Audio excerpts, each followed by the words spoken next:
nous permettons toutefois de rappeler que le barreau est un acteur majeur du service public de la justice.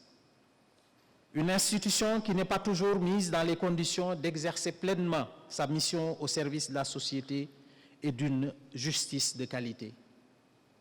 Monsieur le Président de la République, nous disposons d'une dotation annuelle à l'assistance judiciaire que vous avez bien voulu porter à la somme de 600 millions en 2020. Mais les règlements ne sont pas réguliers. Nous n'avons pas encore reçu les dotations relatives aux années 2021, 2022 et 2023. Nous sommes confrontés aussi aux exigences des nouvelles règles communautaires qui nous imposent la mise en place d'une école d'avocats pour la préparation de l'examen du CAPA, la formation initiale et la formation continue. Nous avons relevé et salué tous les efforts que vous avez consentis pour mettre à notre disposition un terrain d'1 hectare à Diamniadio et une aide financière de 500 millions de francs CFA qui représente le quart du budget du financement des constructions. Mais croyez bien que c'est un véritable challenge pour notre barreau de trouver les moyens financiers complémentaires, alors que notre préoccupation est à la fois de mettre à la disposition des justiciables, des avocats en mesure de les défendre et surtout de contribuer autant que possible à l'emploi des jeunes.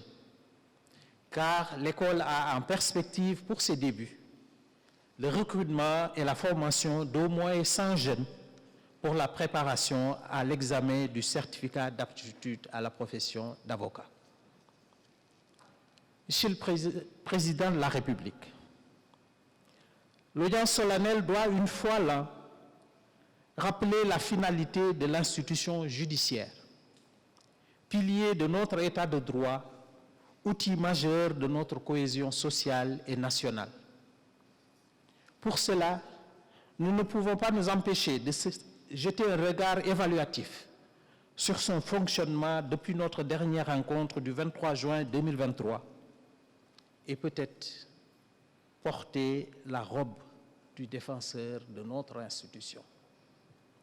Car il nous revient de continuer à asseoir un présent et à construire l'avenir pour que cette vertu érigée en institution, la justice, joue pleinement son véritable rôle pour ses fonctions d'arbitrage, de sanction, de dissuasion et de protection.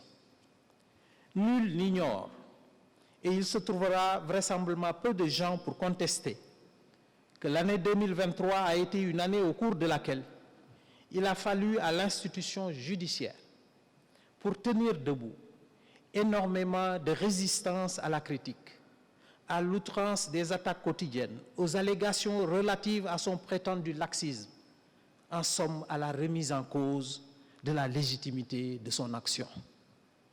Par moments, les coups étaient portés par certains, parmi ceux-là même qui sont chargés de participer à la faire respecter. Il n'en déplaise aux fâcheux. Et en attendant des jours meilleurs, l'institution judiciaire a tenu et n'a été ni un dégât collatéral, ni une variable d'ajustement de la vie politique tumultueuse et du contexte social compliqué de notre pays. Car les vrais acteurs de la justice restent et resteront toujours convaincus que la justice ne peut jamais être une souffrance. Même si pour eux, le coût de la justice, c'est de recevoir par moment des coups, ils tiennent à faire partie, comme disait l'autre, de ce Sénégal respectueux, travailleur et silencieux. Pour preuve, le recours accru à la justice de ceux qui remettent en cause la légitimité de son action. Notre justice a su résister à l'émotion suscitée par le fait divers, à la démagogie de la contrainte, de la peur de dire la vérité, de la partialité, par une pédagogie et une conscience de la responsabilité pas toujours comprise ou acceptée. De tout cela, nous devons tirer une nouvelle fois la leçon qu'aucune œuvre humaine n'est parfaite et que nous devons accepter la critique. Et s'il y a lieu, décider de nous faire un procès à nous-mêmes, à l'instar de ce que nous faisons pour les autres. Ne nous laissons pas gagner par l'intolérance de la critique et par l'obsession de l'offense. Nous devons reconnaître que la confiance des justiciables est déjà bien éprouvée. Et je cite l'ancienne bâtonnière de Paris. Dans un monde où les vérités sont bâties sur des faits, non sur des preuves, non sur des lois, mais sur des ressentis, sur des émotions, sur des impressions, sur un monde de réseau, où la vie en ligne supplante la vie ensemble, où nous n'entendons plus que ce qui stimule nos peurs et nos instincts. Un monde d'où le débat s'enfuit, où la nuance se fracasse sur l'injonction à choisir son camp. Un monde en somme où ceux qui croient au contradictoire, ceux qui chérissent l'altérité, ceux qui pensent à vivre ensemble, ce n'est pas d'être d'accord et pouvoir le dire, auront définitivement, mortellement perdu. Reconnaissons que nous sommes les premiers témoins dans les cours et tribunaux de ce que chaque jour des forces s'élèvent pour briser nos libertés et que le sens même de nos missions, c'est de leur résister, de les en empêcher.